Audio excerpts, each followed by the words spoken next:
আসসালামু আলাইকুম ভাইয়ারা, পুরো আজকে বাসায় দুইটা হাঁস জবা করছি। এটা আমাদের ঘরের পালনো হাঁস। তা আমার ছোট বোনের জামাই চলে যাবে, তা এখন আমার মায়ের ঘরে পরিষ্কার করে নিচ্ছি হাঁসগুলাকে। তা এখন আমার পরিষ্কার করা হয়ে গেছে, তখন আগুন একটু ছেঁকে নেব।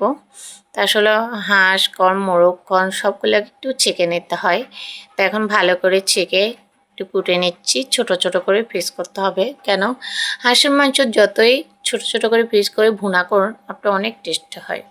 তা আসলে বেশি বড় করলেও ভালো লাগে না। তা আমি অফ ক্যামেরায় ধুয়ে নিচ্ছি।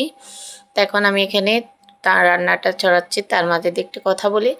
আমার বোনেকে বলে, আপু তুমি ভিডিও করো আমি রান্না করি। আপু বলতেছে না তুমি ভিডিও করাও, আমাকে বলে দাও আমি রান্না করি। তা আমি বলতেছি ঠিক আছে, তুমি তো তোমার ভিডিও করতে তোমার ভালো লাগে না, তো অবশ্যই আমি ভিডিওটা করি, তুমি রান্নার আয়োজনটা করো। তো এখন এখানে তেল তুল দিয়ে তারপরে পেঁয়াজ দিয়ে দিচ্ছি, দিয়ে এগুলাকে ভালো করে মিক্সার করব। মিক্সার করে লাড়ে চাড়ে এখানে আমি রসুন বাটাটা দিয়ে দেব, তার একটু রসুন বাটা দিব। দেওয়ার পরে এগুলোকে ভালো করে নেড়ে চেড়ে তেলের মধ্যে ভাজবো। ভাজার পর আমি এখানে আদা বাটাটা দিয়ে দিব। আদা বাটা আমি আরেকটু দিব, কেন দুইটা হাঁসের মাংস রান্না করা অনেকগুলো মশলা লাগে। তার হাঁসের মাংস আমাদের এমনিতে মশলা লাগে। তো এখন ভাইয়ারা পুরো আমি এখানে জিরা বাটাটা দিয়ে দিচ্ছি। তো অবশ্যই সবাই ফলো করুন যে আমি আরেকটু জিরা বাটা দিব। তো আমার এখানে আরেকটু জিরা বাটা দিয়ে তারপর আমি এগুলোকে ভালো করে নেড়ে ছেড়ে নেব। তা আমরা কিন্তু উক্কা চুলায় রান্না করি, কেন রান্না করি জানেন? তার আগে দিয়ে আমি এখানে হানেগিন দিয়ে দিই, হানেগিন দিয়ে লেড়ে চেড়ে নিব। তো আমি এখানে আমাদের বাসার মধ্যে পানি উঠছে, তা হানেগিন উঠানো হওয়ার ধরে আমি এখানে আমার আম্মু একটা উক্কা চুলা বানাইছে। তো এটার মধ্যে আসলে আমি হাঁসের মাংস করেন, গরুর মাংস করেন, মোরগ রান্না করেন, আমি সবগুলো লাড়কি চুলায় রান্না করি, আমার তো ভালো লাগে। আর লাড়কি চুলায় রান্না করে একবার খেয়ে দেখুন যে স্বাদ। তা আমি এখানে হলুদের গুঁড়াটা দিয়ে দিয়েছি। হলুদের গুঁড়াটা একটু কালার মতন দিতে হবে, তা আমি আর একটু হলুদের গুঁড়া দিব। দিয়ে এগুলো আমি কি ভালো করে নেড়ে চেড়ে নেব। তারপরে আমি এখানে মরিচ দিয়ে দিচ্ছি, লাল মরিচ। তা আমি আর একটু লাল মরিচ দিব। দেওয়ার পরে আমি এখানে ভালো করে নেড়ে চেড়ে নেব। তো অবশ্যই সবাই একটু ফলো করবেন। তো আমি এখানে স্বাদ পরিমাণ লবণ দিব। দিয়ে আমি এটাকে লাইড়া চেড়া আমি এখানে লং, এলাচি, দারচিনি যা যা লাগবে সব দিয়ে দিচ্ছি। দিয়ে আমি এগুলোকে ভালো করে নেড়ে চেড়ে নেব। আপনারা তো সবাই ফলো করবেন, যারা এখনও আমার ভিডিও দেখেননি সবাই একটু ফলো করবেন। তা আমি মশলাগুলোকে ঢাকনা দিয়ে আমি এখানে হাঁসটাকে পরিষ্কার করে রেখেছি। তা আমি ঢাকনাটা উল্টে এখান দেখেন আমার মশলাগুলো যে কালার এসছে, তা অবশ্যই মশলা দিয়ে আমি ভাত খেতে পারবো মানে কয় প্লেট বলার বাইরে। তা ভাইয়েরা আপনারা দেখছেন আমার হাঁসের মাংসের কালারটা। তো এখানে আমি হাঁসগুলোকে ধুয়ে রেখেছি, তো এগুলোকে ঢাইলা দিচ্ছে আমার আপু। তো ঢাইলা দেওয়ার পরে এগুলোকে ভালো করে মিক্সচার করতে হবে মশলার সাথে। তো এখানে এখানে ধরে মিক্সচার করতেছি, ভালো করে নেড়ে ছেড়ে নিচ্ছি। তা আসলে যারা আমার ভিডিওটা দেখতেছেন আপুরা ভাইয়ারা সবাইকে অসংখ্য ধন্যবাদ, আমার ভিডিও ছাড়ার সাথে সাথে আপনারা দেখতেছেন, তা আমার থেকে অনেক ভালো লাগে।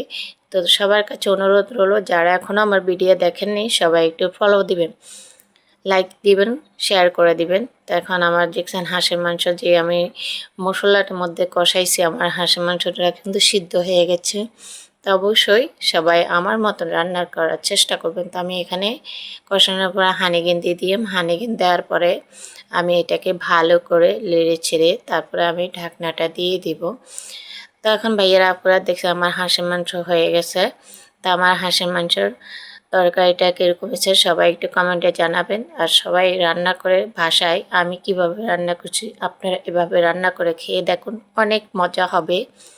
আর যারা হাঁস খান না তাদেরকেও অনুরোধ করব হাঁস একবার খেয়ে দেখেন, অনেক সুস্বাদু একটা খাবার। তা আমার একটা পাতিলের মধ্যে আমি ঢাইলা নিছি। এখানে আমার বোনের জামাই চলে যাবে, তার এখানে একটা পার্টি চলতেছে। তো এখন আমরা একটু রেস্টুরেন্টে যাব, আর কারণ চলে গেছে। তো এখন আমরা যাচ্ছি রেস্টুরেন্টে খেতে। তো এখন আমার বোন, বোনের মেয়ে, আমার ছেলে, আমার বোনজিরা সবাই একসাথে আমরা রেস্টুরেন্টে যাচ্ছি খাওয়া দাওয়া করতে। তো এখন সবাই মিলে যাব। আসলে একটু খাওয়া দাওয়া না হলেও ভালো লাগে না, দুপুরে খেয়েছি, এখন রাতের বেলা তো একটু খেতে হবে, পার্টি দিতে হবে। তো এখন আমরা রেস্টুরেন্টে যাচ্ছি, আমার ছেলে তো কীভাবে হাঁটতেছে দেখছেন। তো তো এখন আমরা সব বোনেরা মিলে যাচ্ছি, এক এক করে সবাই রেস্টুরেন্টে চলে যাচ্ছে।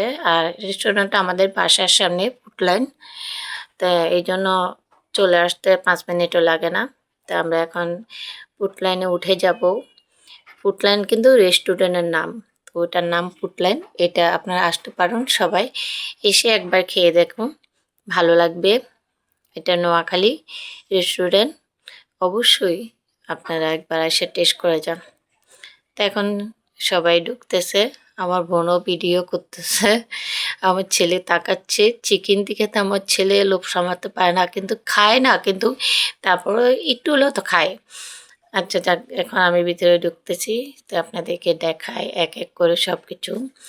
রেস্টুরেন্টটা অনেক সুন্দর, আরও সুন্দর ছিল। আসলে এখন রাতের বেলা তো, তাই মানুষ কম আছে এখন, নিরিবিলি। তা আমার ছেলে তো অনেক খুশি। আমার ছেলে এই রেস্টুরেন্টে আসলে মানে দূরভাবে শুধু শয়তানি ফাজলামি শুরু করবে। তো অবশ্যই আপনাদেরকে দেখাই, রেস্টুরেন্টটা ডেকোরেশনটা অনেক সুন্দর। আমার বোনজি বলে আমি এটা খাবো, তোকে জিজ্ঞেস করা হচ্ছে। আমার ছেলে এখানে গান বাজাচ্ছে, আমার ছেলে নাচতেছে। তা আমার ছেলে এখানে নাইসা নাইসা গান গাইতেছে, আর সবাই ছবি তুলতেছে। আমার বোনের মেয়ে, আমার বোন ভিডিও করতেছে।